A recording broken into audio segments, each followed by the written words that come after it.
असीम विश्वास। इसे मैं बजरंग बली का प्रत्यक्ष आशीर्वाद अथवा चमत्कार नहीं तो और क्या कहूँ।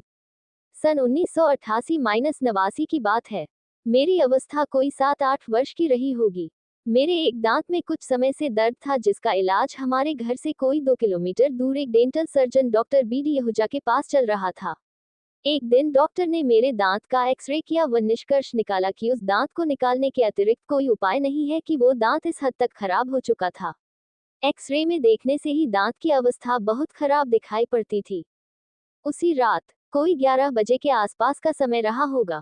घर में सभी खा पी कर सोने जा चुके थे। अचानक ही मेरे दांत में तीव्र वेदना का अनुभव होने लगा। ये वेदना वही समझ सकता है जिसने दांत के दर्द को अनुभव किया हो। कुछ समय तक मैं यूं ही लेटा रहा, किंतु दर्द की बढ़ती तीव्रता ने मुझे रोने पर मजबूर कर दिया। माँ पिताजी उठकर बैठ गए थे। माँ ने मुझे गर्म चाय बना कर दी, जिसके सिक से मुझे अक्सर आराम मिल जाया करता था। दर्द की दवा भी दी गई, किंतु सब बेकार। मारे दर्द के मैं बहुत बुरी तरह छटपटाने लगा था अब तक। तब मोबाइल फोन या अन्य ऐसे साधन नहीं हुआ करते थे कि डॉक्टर से संपर्क साधा जा सके। उनका लैंडलाइन नंबर था, किंतु क्लिनिक का, जो कि उस समय खुला होने का कोई प्रश्न ही नहीं था। दर्द अब तीव्र से तीव्रतम होता जा रहा था। मेरे पिताजी सदा से हनुमान जी के उपासक रहे हैं। उनकी देखा देखी मैं भी बजरंग बली को इष्ट मानने लगा था। हमारे घर का मंदिर दीवार में बनी अलमारी के एक आले में बना रखा था, जिसमें लाल रंग की हनुमान जी की कोई 1 फुट की प्रतिमा रखी हुई थी, जिसे मैं बचपन से देखता आ रहा था।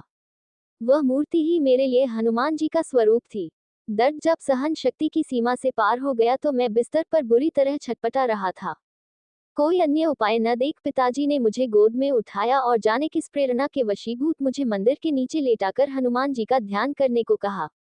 दर्द ऐसा लग रहा था मानो कील लेकर उसे कोई मेरे दांत में हथौड़े से ठोक रहा हो। अब मैंने अपने आप को पूरी तरह हनुमान जी के हवाले कर दिया।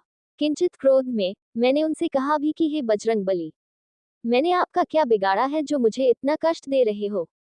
पता नहीं कब और हनुमान जी का ध्यान करते के दौरान ही वही फर्श पर मुझे नींद आ गई। पिताजी ने कहीं उठकर फिर से रोने न लग जाऊं, ऐसा सोच मुझे वही लेटे रहने दिया।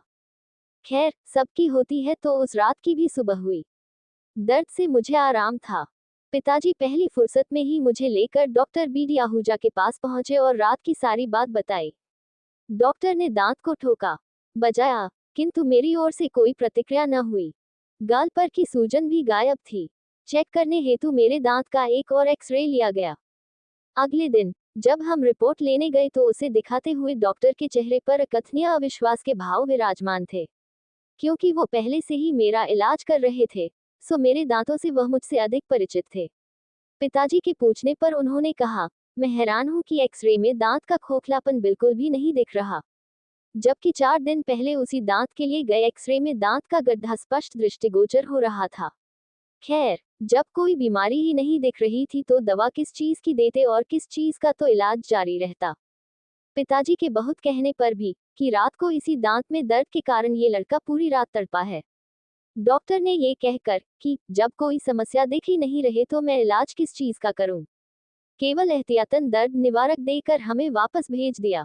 वो दिन है और आज का दिन, मुझे कभी उस दांत में दोबारा कोई समस्या नहीं हुई। एक्सरे तो प्रत्यक्ष प्रमाण होता है ना। तब इस घटना को आप क्या कहेंगे, जिसमें केवल 4 दिन के अंतर पर लिए गए एक ही दांत के 2 भिन्न एक्सरे 2 अलग अलग कहानी कह रहे हों।